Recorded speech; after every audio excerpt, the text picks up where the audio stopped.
Make a wish, baby, he laughed, shoving his wife's face into the birthday cake while his mistress stood beside him. The room gasped. Everyone waited for her to break. She didn't.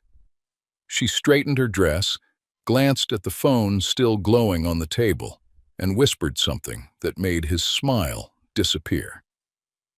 The banquet hall sat on the top floor of a glass building in downtown Atlanta, the kind of place with gold light pouring down from the ceiling and tall windows that held the glittering city behind them. 50 guests filled the room that night, dressed in their finest, holding champagne Naomi had paid for with her own money. It was her 40th birthday. She had chosen the flowers herself, white lilies and soft pink roses arranged on every table, and she had greeted every guest at the door by name, thanking each of them as though they had given her a gift just by arriving. On her wrist, she wore a thin silver charm bracelet, 11 small charms catching the light. One for every year she had been married to the man now watching her across the room with a strange smile she did not yet recognize. Terence looked good that night, and he knew it, which was always the most dangerous thing about him. Tall, sharp in his dark tailored suit, the kind of man who walked into a room like he owned the very air inside it. For most of the evening, he stayed close to a woman named Camille, younger, in a deep red dress cut to be noticed, a woman who laughed too easily at everything he said. Naomi watched the two of them from across the room without ever seeming to watch at all. She had introduced Camille to many of these guests herself, months ago, as Terence's young junior associate. A clever girl, family in a loose and distant way, someone Naomi had once helped without thinking twice. Now Camille's hand rested too comfortably on the back of Terence's chair, and her eyes kept finding Naomi and holding the look one beat too long, a private smile tucked into the corner of her mouth. When the time came to bring out the cake, Terence tapped his glass with a spoon, and the room slowly went quiet, faces turning toward him with easy smiles. He said he wanted to make a toast. People softened, expecting tenderness, a husband's loving words on his wife's milestone birthday, the kind of speech that makes the older couples reach for each other's hands. Instead, he called Camille to his side and slid his arm around her bare waist in full view of everyone. He told the room he had spent 20 years married to a woman who bored him, a woman who had been nothing more than a soft place to land while he built himself, alone, into something great. He said the word beneath as though it tasted sweet in his mouth. Beneath me, he said. She was always beneath me. Then he turned to his wife. He took her gently by the back of the neck, the way a man might guide someone he cherished, and he pushed her face down hard into the 3 white tears of her own birthday cake. Make a wish, baby, he said into the stunned room, and beside him, Camille threw back her head and laughed out loud. For one long second, nothing in the world moved. The candles still burned on the ruined cake. The music had stopped, and 50 people stood holding their breath, certain they were watching a marriage end. The room did not laugh with her. The room froze solid. 50 people stood with their champagne halfway to their lips, breath held, waiting for the scream, the sob, the sight of a humiliated woman crumbling in front of everyone she knew. Naomi lifted her head slowly out of the ruined cake. Frosting clung to her cheek and her eyelashes and slid in soft white lines down toward her jaw. She did not cry. She reached up with one finger, wiped a curl of cream from beneath her eye, and looked at it almost thoughtfully, the way you might study a snowflake before it melts. Then she straightened her dress at the shoulders, reached calmly for the white cloth napkin folded beside her plate, and cleaned her face with the unhurried care of a woman alone at her own mirror. Her eyes moved once, just once, to the phone lying face up on the white tablecloth, its screen glowing softly in the dim gold light. She touched the charm bracelet on her wrist a single time, the way a person touches something to be sure it is still there. Then she leaned in toward Terence and whispered 7 quiet words against the side of his ear, and the laughter drained out of his face like water from a cracked glass. Nobody else in that room heard what she said, but every last one of them saw what it did to him.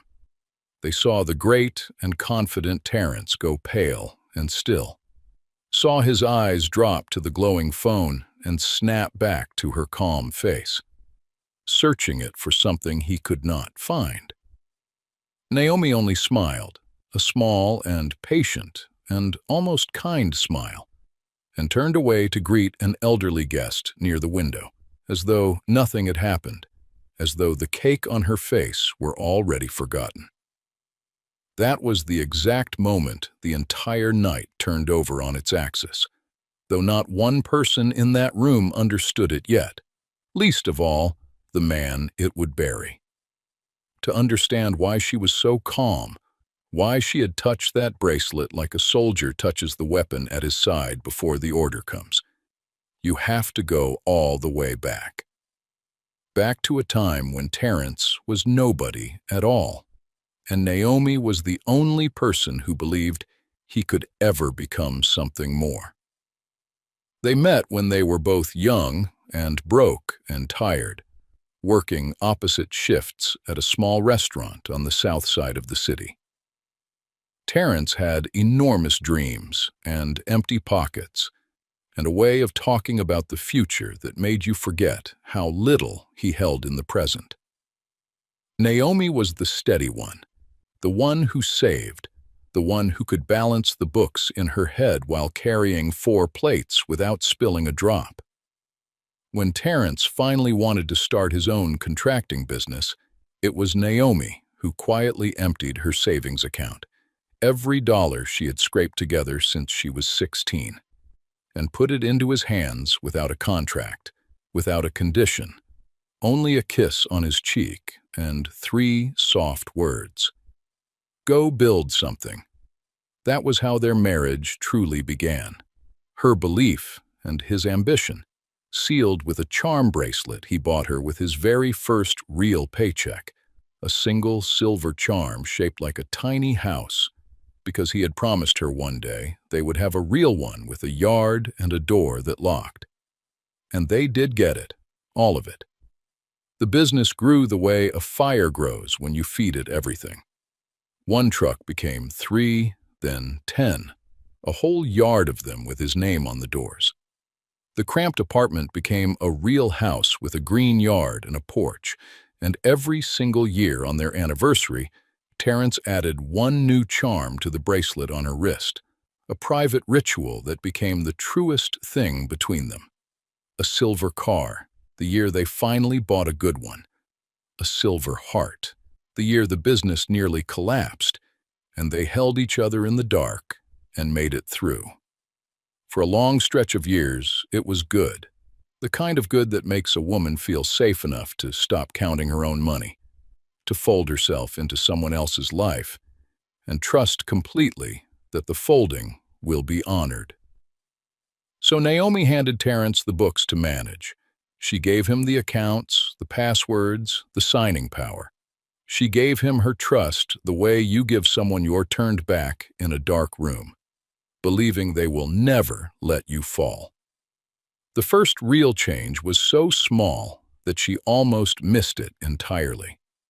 It was about 18 months before the party, an ordinary Tuesday, when Terence came home late and his phone buzzed against the counter, and he reached for it just a little too fast.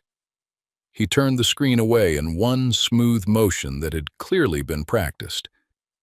He said it was only work, and she believed him, because believing Terence was a habit 20 years deep, worn into her like a path through grass. But something underneath her ribs filed that small motion away, quietly, without her permission, the way the body remembers a sound it cannot name. After that night, the late evenings came more and more often. Always a client dinner, always something urgent at the office. And slowly, Naomi began to notice that her husband came home smelling of a perfume she had never owned. Then came the money, and the money never lies the way people do. Naomi had never stopped being good with numbers, not even after she handed the books over to Terrence, and one quiet afternoon, she logged into an old account out of nothing more than habit and found it lighter than it should have been. Not empty, just lighter, the way a familiar room feels subtly wrong when one piece of furniture has been carried out while you were sleeping. She said nothing. She simply began to watch. Over the following weeks, she saw a new name appear on the transfers, a consulting company she had never once heard mentioned. She saw Terrence quietly bring on a new financial advisor and insist, with a smile, that she had no need to ever meet him. And she watched the name Camille travel slowly from a word her husband said carelessly in passing to a real and growing presence in their lives. In the corner of a photograph from the office party, in the new, restless energy Terrence carried into their home like a second cologne layered over the first. Naomi noticed every bit of it, collected it, turned it over in the dark. And still, for months, she said absolutely nothing at all. You might wonder why a woman would stay silent while the ground cracked open beneath her feet. Why she would keep smiling at dinner, keep ironing his shirts, keep adding nothing to the bracelet that year because her husband had forgotten their anniversary for the first time in 2 decades, and she had let him think she had not noticed. But Naomi had learned something long ago, back in the years when she carried plates and counted coins into neat stacks at the end of every shift. She had learned that in any room, the person who reacts first is the person who gives away the most. The one who flinches shows you where it hurts. So she took her hurt, enormous as it was, folded it into the smallest possible square, and tucked it so deep that not even Terrence's sharpest glance could find it. And then she began, very quietly and very patiently, to pay attention to everything. What she did not yet know, could not have imagined even on her darkest night, was how much worse the full truth would turn out to be than anything she had let herself fear, because the woman in the red dress was not only stealing her husband, she was someone Naomi already knew. It was a little after midnight when Naomi finally found the door that Terrence had carelessly left unlocked. He was away on what he had called a business trip, and his home office, a room he always kept shut, had been left open with the lamp off. She had not gone looking for anything. She had only walked in to find a stapler for the bills. But a thick file sat open on the desk in the spill of hallway light, and a single word on the top page caught her eye as she reached past it. And once she had seen that word, she could not unsee it. She lowered herself into his leather chair and switched on the desk lamp. And for the next 2 hours, page by careful page, Naomi read the patient, total destruction of her own life, written out in the neat black columns of financial statements her husband had never imagined she would see. The money had not been spent. That was what made her hands go cold. It had been moved. Over 18 patient months, Terrence had been quietly draining the accounts Naomi had helped build with her own savings and funneling every dollar into a new company whose existence she had never been told about. And there, printed in black ink on the incorporation papers, listed as co-owner, holding a 49% stake in everything that had been stolen from her, was a name that pushed all the air out of Naomi's body. Camille. But it was the second page that broke something far deeper in her than money ever could reach. It was a personnel file, an old intake form listing Camille's full legal name, her emergency contact, and on a single typed line near the bottom, the relationship between them. That line turned the blood in Naomi's veins to ice, because Camille was not some stranger her husband had happened to meet at the office.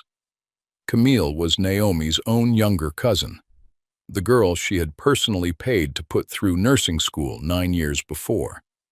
The girl who had sat at her table and called her auntie every Thanksgiving. Naomi did not scream. She did not cry, not even then, alone in that silent room where no one in the world would have heard her. She sat very still, her palm pressed flat against the cold surface of the desk, and felt something deep inside her go quiet and clear, like the surface of a lake at the first gray light of dawn after the wind has died. And then, in that stillness, she did 3 things. She took out her phone and photographed every page, one at a time, making certain each number and name came out sharp and readable in the lamplight. She put every file back exactly as she had found it, squaring the corners, smoothing the cover, leaving no trace that she had ever been there. And before she switched off the lamp, she touched the silver bracelet on her wrist, ran her thumb across the little charm shaped like a house, the first one he ever gave her, and made herself a promise without a single word. Then she made one phone call. It was nearly 2 in the morning, but the person on the other end answered on the second ring, the way people answer when they have been quietly expecting a call for a very long time. Naomi did not say hello. She did not explain. She said only 4 low and even words into the dark and the silence. "It's time. Bring everything."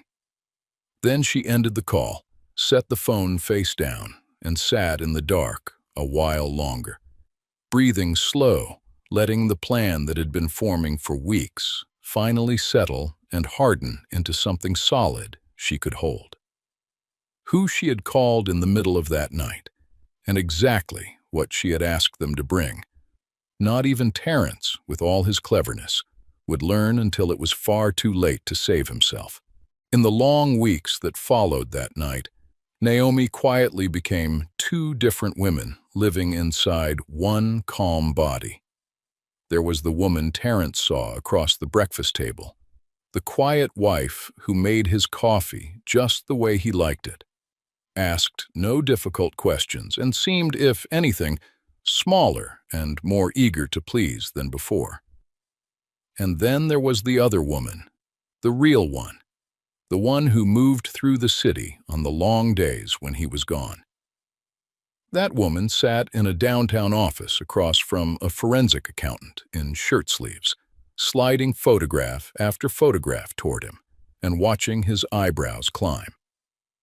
That woman sat across from a lawyer in a gray suit who listened without interrupting, took careful notes, and told her gently at the end of their second meeting that she had more than enough.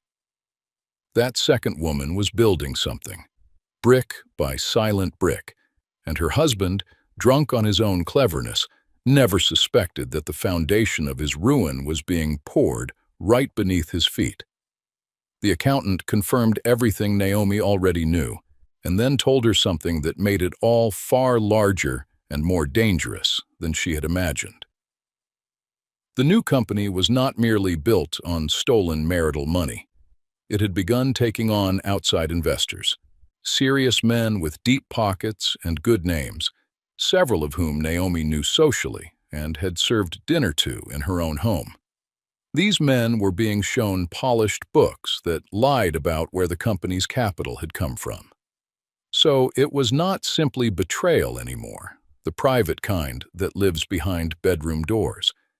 It had become fraud, the kind that puts well-dressed men in courtrooms, and sometimes somewhere far worse. Naomi sat with that heavy knowledge a long time, turning it in her hands. She could end the whole thing that week with a single phone call to any one of those investors. But she did not, because she had already decided that when the truth came out, it would not come in a whisper behind a closed door where it could be denied and twisted.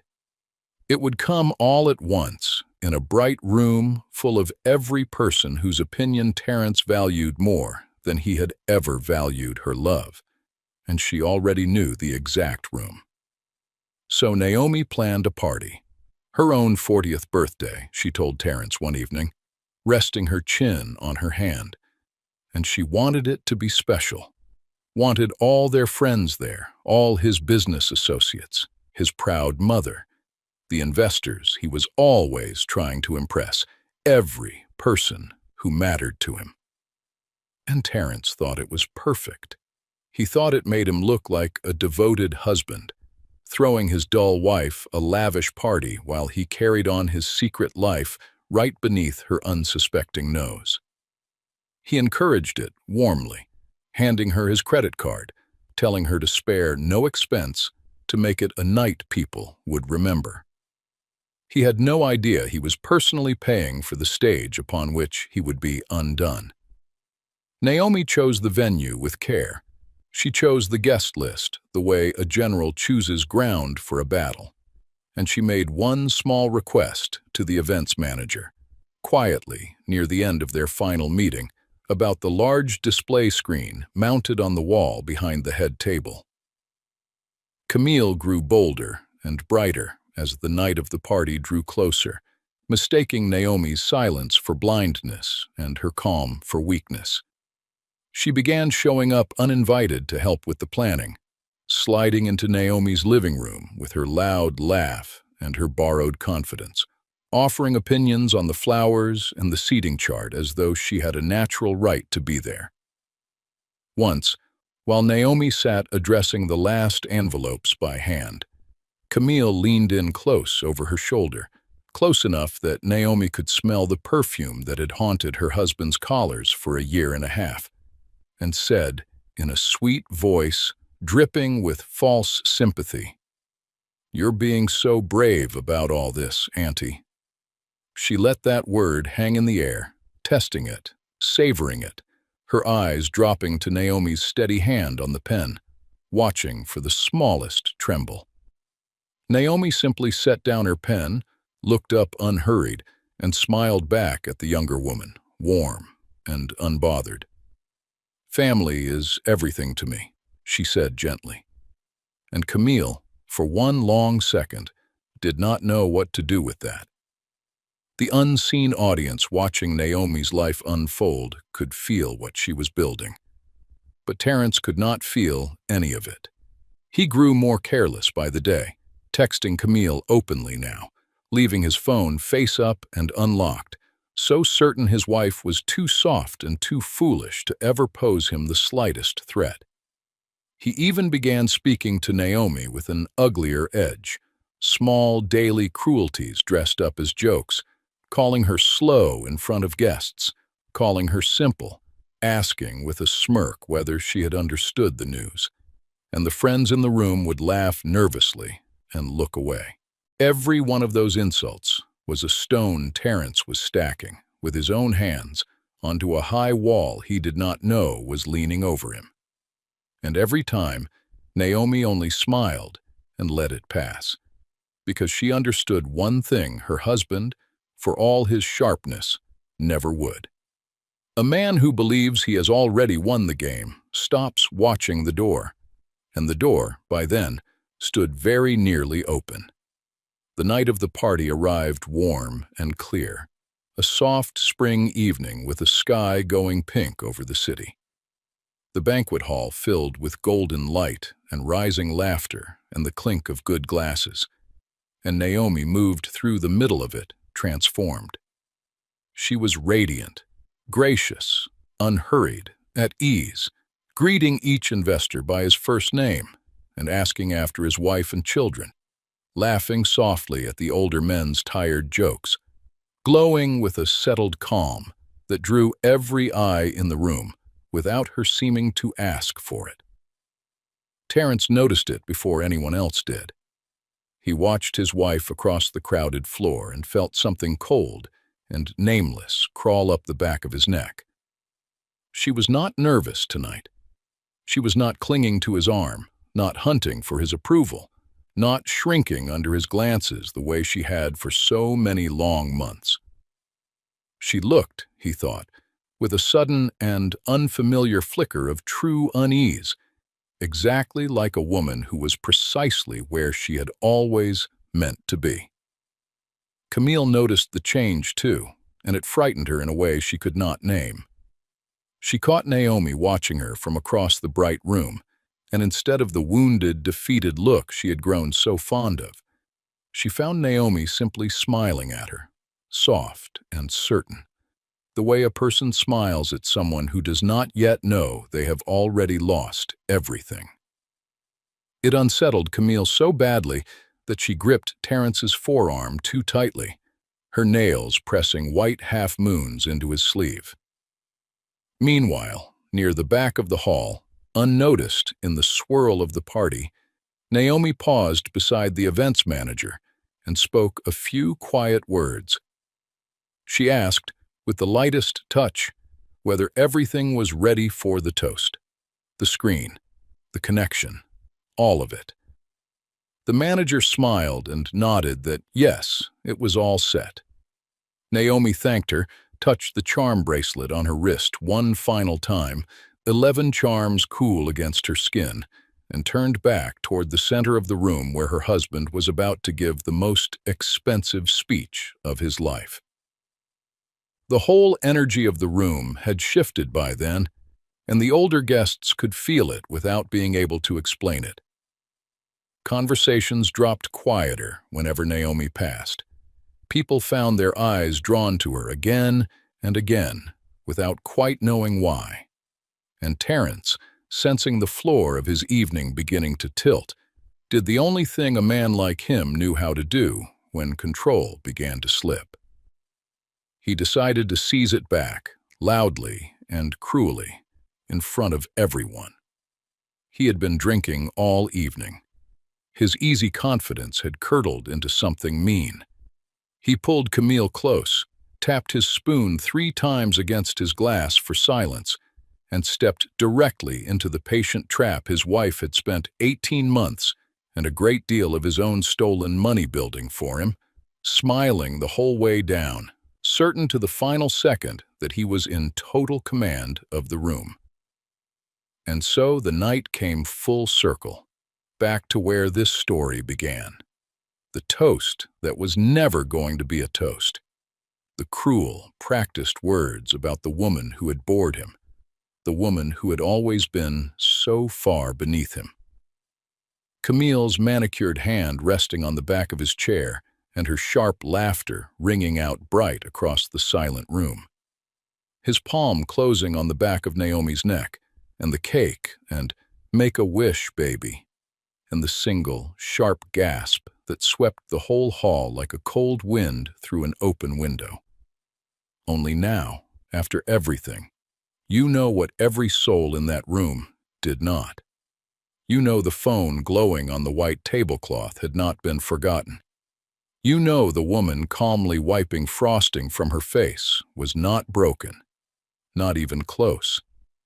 And you know now that the 7 words she whispered into her stunned husband's ear, the words that drained the blood from his face, were these: "The screen behind you is recording everything."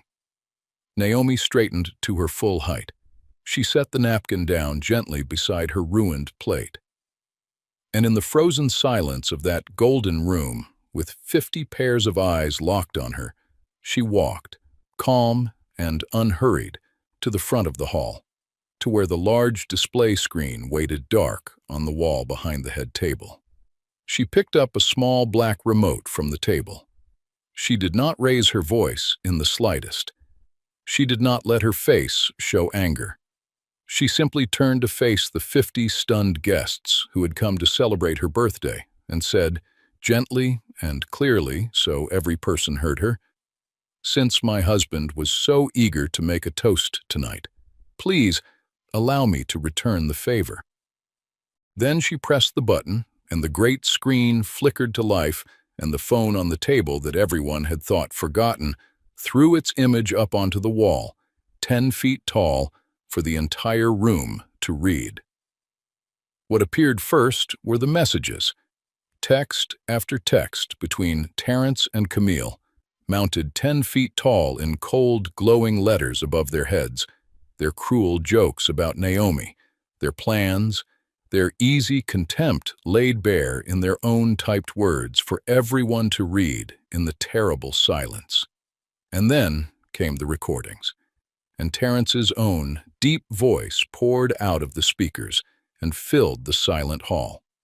His voice, laughing, describing how cleverly he had moved the money, how his stupid wife was too slow to ever notice, how he would have her signing the divorce papers before she even understood what she had lost. The whole room listened in a silence so complete you could hear the ice settling in the silver buckets along the bar.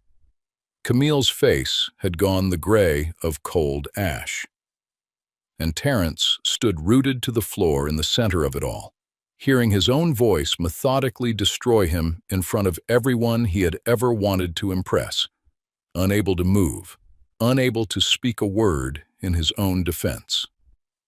But Naomi was not finished with him yet. Not nearly. She pressed the button on the remote a second time, and the glowing messages gave way on the wall to documents. The incorporation papers appeared first, enormous and undeniable. Camille's name printed in black right there beside his own, and beneath them, the stolen marital funds traced out in clean, simple lines that even a child standing in that room could have followed from one account to the next. And then the faces of the investors seated at the front tables began to change, because now their own names had appeared on that wall too, attached to numbers and dates that did not begin to match the comfortable lies they had each been so carefully told. One of the older investors rose slowly and stiffly from his seat, his napkin falling forgotten to the floor. Naomi turned then to the bracelet on her own wrist. She unclasped it without any hurry at all, slid it from her wrist, and laid it down gently on the white tablecloth directly in front of her frozen husband. 11 small silver charms pooling and gleaming in the golden light, like all the years of an entire marriage, finally poured out and finished. "You forgot the 12th charm this year," she said to him, very quietly, almost kindly. "There won't be one. There won't be any more of them." Then a man stood up near the back of the crowded room, a quiet man in a plain gray suit whom no one in attendance had paid the slightest bit of attention to all evening long. He buttoned his jacket and spoke into the ringing silence with the easy authority of someone who had done this many times before in many rooms. He introduced himself simply as Naomi's attorney. He said certified copies of everything now glowing on that screen had already been filed that afternoon, already in the hands of people who would find all of it very interesting reading. And he said, looking around the front tables, that any of the gentlemen whose investments appeared to have been obtained through fraud might wish to speak with him before the night was over. That was the moment the open loop finally closed. That was who Naomi had called at 2 o'clock in the morning, weeks before, in the dark of her husband's office. And that was the sound of every door in Terence's life slamming shut at once, like thunder. The deep silence finally broke apart into noise and movement, but it was not Naomi's chaos, and none of it touched her. She stood apart from it, calm at the center of the storm she had built and released, watching the consequences arrive precisely on the schedule she had set. The investors were already moving in a tight knot toward her lawyer, their faces hard as stone. Terrence's proud mother had risen unsteadily from her chair, one trembling hand pressed to her mouth, staring at her son as though seeing the true shape of him for the first time. And Camille, abandoned and exposed in the middle of the floor, turned in a panic to Terrence for help, for rescue, and found him already stepping away from her, already turning, already calculating, already scrambling to save the only person in that room he had ever truly loved, which had always been only himself. Naomi watched all of it in silence. Then she picked up her small purse, and without a word to anyone, she turned and walked out of the hall and into the cool night air, leaving the bracelet of 11 charms gleaming behind her on the white table. The collapse came quickly after that night, the way these things always do once the very first stone has finally fallen from the wall. Within a single week, the spooked investors had pulled out every dollar and filed their claims, and the new company that was supposed to have been Terrence's kingdom dissolved into nothing before it had ever truly managed to stand. The contracting business, the one Naomi's savings had built from a single truck, could not survive the scandal that came rolling in behind the lawsuits, because good clients do not want their names anywhere near a man facing fraud allegations in the morning papers. The big house with the green yard went up on the market to pay the swelling lawyer's fees. The good cars went next, hauled off one by one on a flatbed, and the many men who had laughed so easily at his jokes simply stopped returning his calls, the way men always do the moment the laughter stops paying for itself. Camille fell faster and far harder than he did, because she had so much less beneath her to begin with. Terrence, fighting now like a cornered animal for his own survival, gave her up without a second thought, telling the investigators and lawyers and anyone who would listen that the whole company had been her idea, her scheme, that he had been an honest man led astray by a scheming younger woman. Whether anyone truly believed a word of it did not really matter in the end. Camille lost the office job, lost the apartment Terrence had quietly been paying for, and lost, most painfully of all, the family that had once pulled her in close, because there is no forgiveness at any Thanksgiving table for the cousin who steals a husband and a fortune in the same breath. The perfume that had haunted Naomi's quiet home for 18 long months simply vanished from the world entirely, and not one single person who remained ever once missed the smell of it. And through all of it, Naomi did absolutely nothing to push any of the downfall along. She did not need to lift a finger. She did not call a single newspaper, did not post one word online, did not so much as speak Terrence's name to the loyal friends who came to sit with her in her kitchen in the strange, soft days that followed. She signed the divorce papers calmly when they finally arrived, in clean and steady handwriting that did not shake even once, and she asked in the settlement for far, far less than she was rightfully owed, because she understood that she had already taken the only thing in the world that truly mattered to her, which was the whole truth. And she had taken it cleanly and completely in front of every single person whose eyes Terrence had ever cared about. The hard karma that found Terrence and found Camille in the months that followed was not something that Naomi had to build with her own hands. It was simply the full and gathered weight of everything the two of them had done, finally coming home to settle and to rest on the only ones who had ever truly earned it. There is a particular thing that happens to people who spend long years quietly making themselves small inside of someone else's larger life. When that borrowed life finally falls away from around them, they do not always remember how to take up space in the world again, how to fill a doorway or a silence or a Sunday.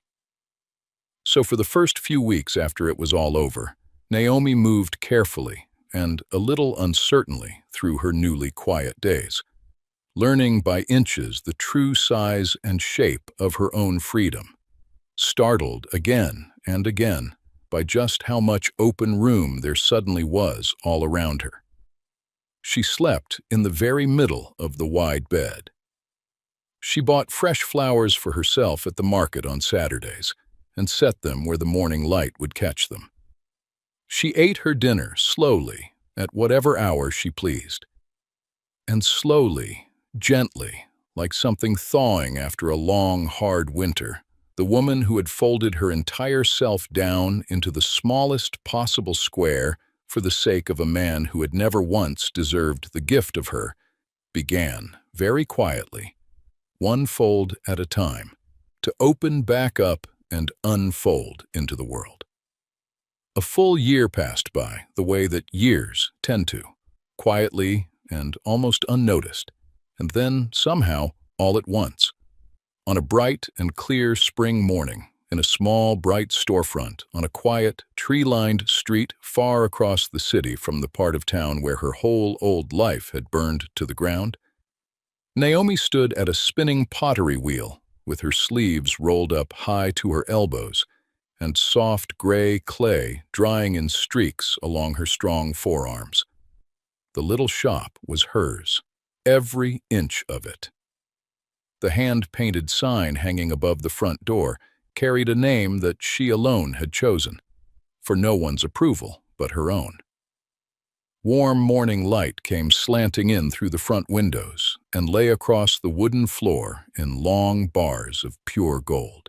And in the open doorway, leaning easy against the frame with a coffee in her hand, a friend that Naomi had chosen for herself, not inherited and not endured, laughed out loud at something funny Naomi had just said over the hum of the wheel. On Naomi's wrist, there was a brand new bracelet now, thin and bright and silver, and it carried a single small charm. Just the one. The quiet beginning of a brand new story that belonged to absolutely no one in the world but her. Across the street, half hidden in the gray shade of a shop awning, a man stood very still and watched her through the bright front glass. He was thinner now than he had been, his good suit a full season out of date and hanging loose on him. The old, easy confidence gone out of his shoulders like the air slowly gone out of a tire left in the sun. Terence stood there on the curb a long, long moment, watching his former wife laugh freely in the gold morning light, inside a warm and thriving life that he had no part in and never would. A whole life she had built without a single dollar of his money, and which was somehow impossibly stronger and brighter for it. He took one slow step off the curb and toward the shop door, and then he stopped himself. There was nothing for him in there, nothing at all, and some small and finally honest part of him standing on that curb understood it completely. So he turned and he walked away alone down the bright, busy street, and Naomi bent low and content over her spinning wheel, shaping something brand new and whole with her own two clay-streaked hands, never once looked up to see him go. She did not need to look. He had stopped being any part of her real story long, long before he had finally stopped being a part of her daily life. So remember this, whoever you are, and wherever in the world this finds you tonight. The loudest person standing in any room is almost never the strongest one in it. Real dignity is not the absence of pain. It never was. Dignity is what a person quietly chooses to do with the pain that absolutely no one else can see. They took her hard-earned trust, they took her money, and they took her own blood family, and then they paraded every bit of it in front of a whole room full of the people who were supposed to matter most. But the one single thing that they could never reach and never take from her was the deep quiet at the very center of who she was. the stillness that let her see everything clearly, while the two of them were busy, congratulating themselves and celebrating. She never once raised her voice through any of it. And in the end, she walked out of that room and into the morning with every single thing that had ever truly belonged to her. If Naomi's silence taught you anything at all tonight, if you have ever once had to sit calm and dignified in a room while someone slowly tested exactly how much you would quietly endure before you broke, then carry her story with you when you go, and pass it along gently to someone else who needs to hear it. Because somewhere out there, right now, tonight, there is a person being told that they are beneath someone, being told that they are boring and simple and small, being told that they will never amount to anything more than a soft and convenient place for someone else to land between flights. And maybe, just maybe, if that person hears Naomi's story, they will remember the one true thing it carries: that the quietest ones among us are almost never the weakest ones. They are simply the ones still watching, still waiting, still holding tightly to a truth that one day, in a bright room full of people, is finally going to stand up and set them free.